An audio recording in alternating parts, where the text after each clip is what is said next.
But this morning, more than 1 million people across Louisiana are without power, and many more can't return to their homes following one of the most powerful hurricanes to hit the U.S. mainland. Now that Ida has moved out of the state, we're getting a better look at the damage. This is video from Grand Isle, Louisiana, close to where Ida made landfall as a Category 4 hurricane. It's still hard to get to the island this morning, hampering efforts to rescue those who are stranded.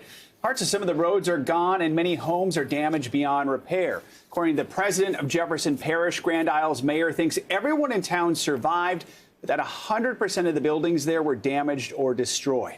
In nearby Lafitte, this is the scene. The parish president says the town is underwater in ways they have never seen before. At least 135 people have been rescued from the floodwaters so far.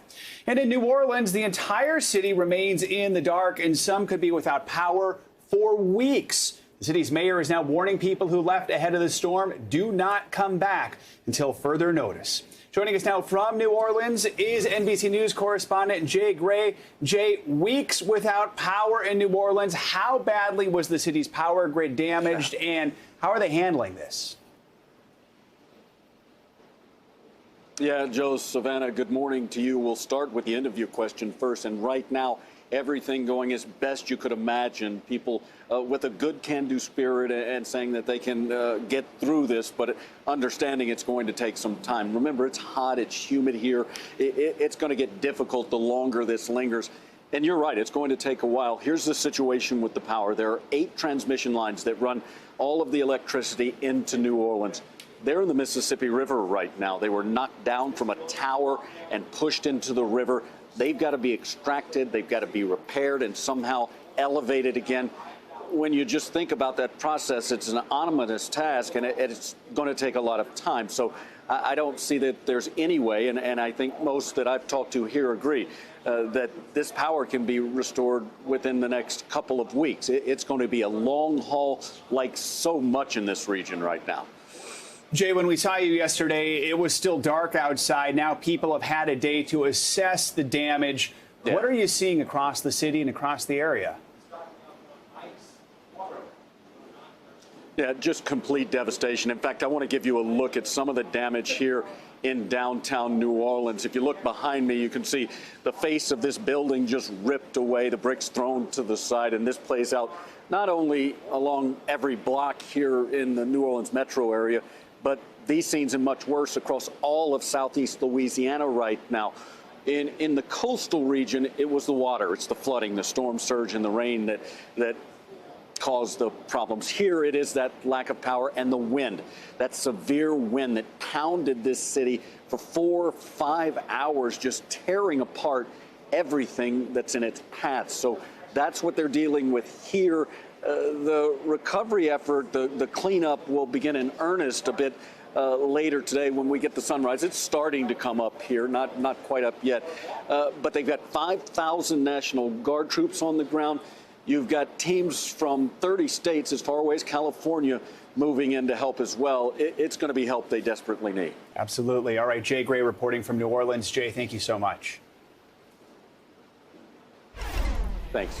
A new video this morning shows a woman being pulled from her car as floodwaters rise in one New Orleans street.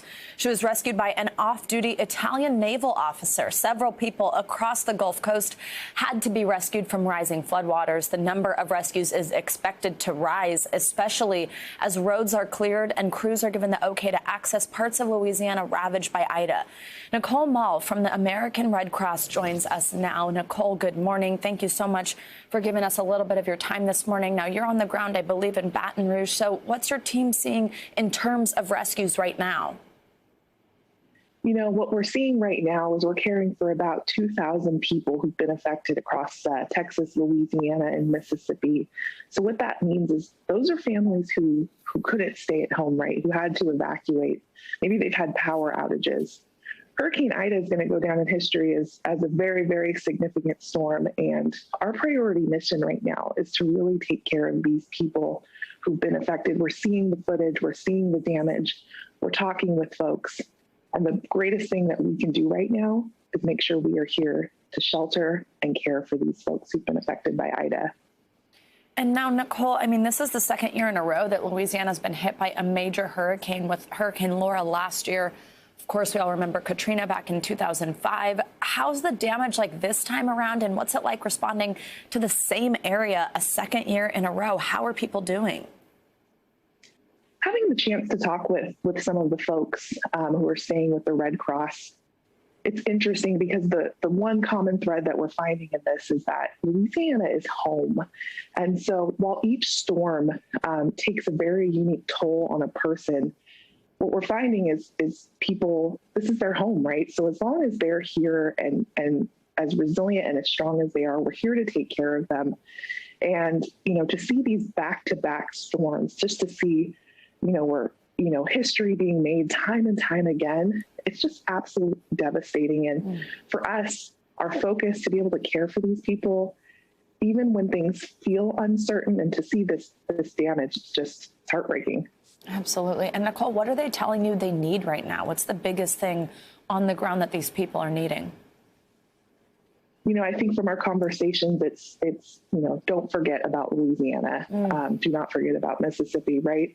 This is home for people, right? And when we as the Red Cross come here, it's to help shelter, to help take care of people. We're waiting for access from our county, or our parish and our state partners that we can get in, get food, get relief supplies. But for the folks staying in our care, we want to make this top of mind, because for every family who's been affected by a disaster, this is the biggest disaster in their life. And, if you're looking to support, you can visit redcross.org, become a volunteer, make a donation, and we're going to be here as long as needed. Nicole Mall, thank you so much for what you're doing. And again, thank you for some of your time this morning. Good luck. Stay safe.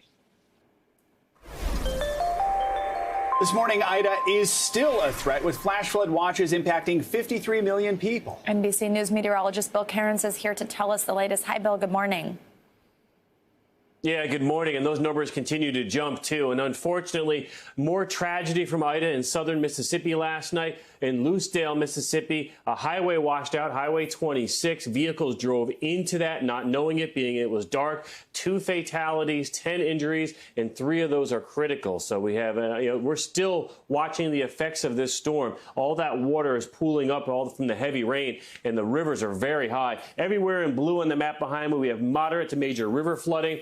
And on top of that, we've had some tremendous amounts of rain last night over the Biloxi area in Mobile. And this is 2 days in a row now that Mobile has been a flash flood warning. So be careful driving in those areas early today. And still with 1 million people without power, this afternoon, New Orleans, heat index will be 100 degrees. At night, the temperature's only dropping down into the upper 70s to low 80s. Very uncomfortable conditions. And there's no sign that that's going to break either, even into Wednesday. Usually, New Orleans doesn't cool off to mid-September, maybe even the end of September. So it is going to be a tough go of it if this power outage is going to last weeks. As far as the storm goes, it's a tropical depression. The winds are not an issue, but that heavy rain is. And you can see all the bright yellow in Tennessee. Nashville's getting some very heavy rain right now. 79 million people is the updated number for the flash flood watches from D.C. to New York, including southern portions of New England. Get ready for an extremely short period heavy rain event. So today, the heaviest rain, Nashville to Lexington, through areas of West Virginia later tonight. And then tomorrow, this is going to be a tremendous rain event. Look at how much rain we're going to get in areas like Harrisburg, Philadelphia, New York City could get 5 inches of rain. That would approach a daily September record if we get that much. And the Poconos, watch out in the mountains too. Isolated totals up to 6 inches of rain. So you get the idea, guys. Just because this storm is much weaker, we are not done with it yet. Yesterday, we had 8 tornadoes reported. We do have a chance of tornadoes today from Atlanta down through Macon to Tallahassee. 15 million people are included in the slight risk of severe weather, including a little sliver there just south of Washington, D.C. So numerous storm threats. Just because the wind is gone and the surge is gone, the rain from this storm is going to be a huge issue. Can you imagine if New York City gets 5 inches of rain in about 6 to 8 hours, especially after Henri only 8-9 days ago? Problems ahead. Yeah. All right. Oof. We know you'll stay on it. Thank you, Bill. Thanks, Bill. See you in a little bit.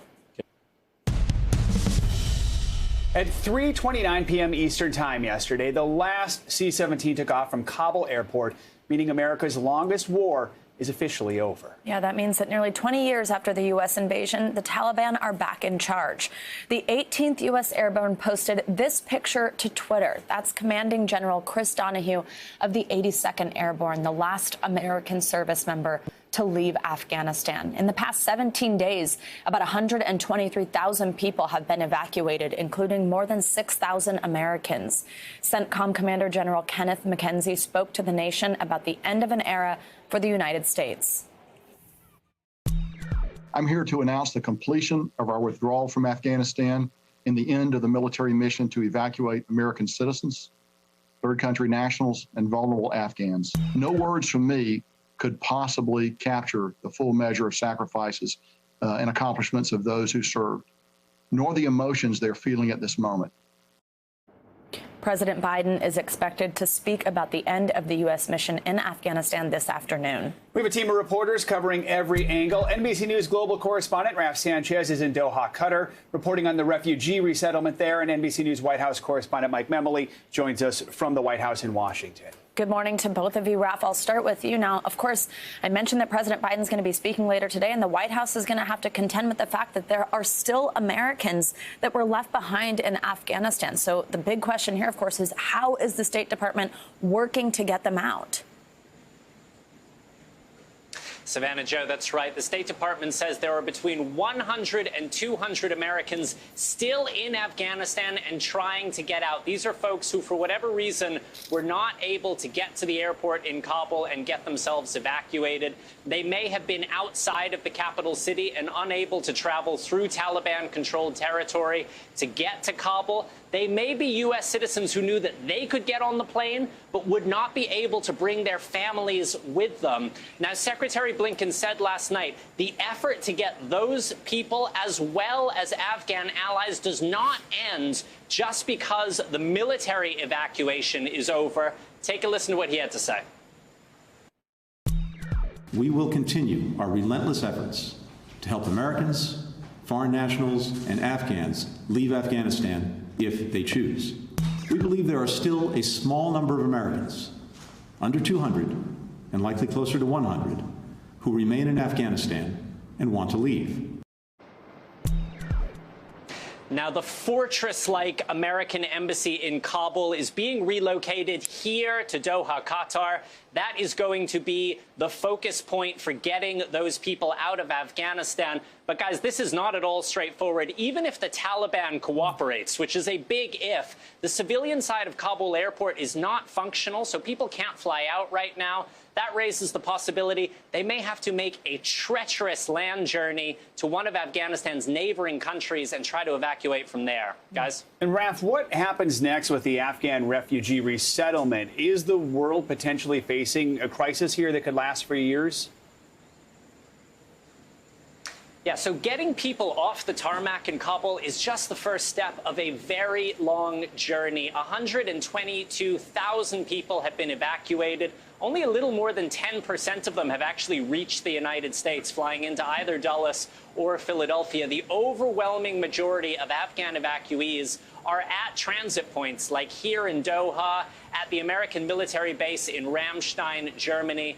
They are going through security vetting, they are going through coronavirus testing, and they face a very long wait before they find out where will be their final homes after leaving their countries. I will tell you, the European nations are very, very concerned that beyond those Afghan evacuees, there could be a wave of refugees leaving Taliban-controlled Afghanistan, potentially heading for Turkey and then eventually to Europe, a repeat of that mass Syrian refugee crisis we saw in 2015. The message right now from the Europeans is do not come this way. They are trying to get agreements with third countries to keep those Afghan refugees rather than having them head to Europe. Guys? Now, Mike, let's bring you in here. As we mentioned, we expect to hear from President Biden on this afternoon. Do you have any indication what he might say? Well, Savannah, I think it's so striking to many people that we did not already hear from President Biden, that yesterday the announcement came from the head of Central Command. And then, of course, we heard from Secretary of State Tony Blinken later about what is now a diplomatic mission in Afghanistan. But White House officials say that was all by design. They wanted these two officials to get into the technical details of what happens now that we have ended our 20-year presence in Afghanistan, so that the president can use his remarks today to speak much higher level to the American people, to explain yet again his decision, why he thinks this is ultimately the right one for American national security interests, but also to level with Americans about the sacrifices they've made over the past 20 years, including very powerfully just in the last few weeks as this evacuation effort went, obviously with tragic circumstances with the loss of 13 American service members. And so the president will cast a large net and attempt to put all of this into perspective and to speak about the challenges now moving forward. All right, Mike Memoli, Raf Sanchez, thanks so much for your reporting. Appreciate it.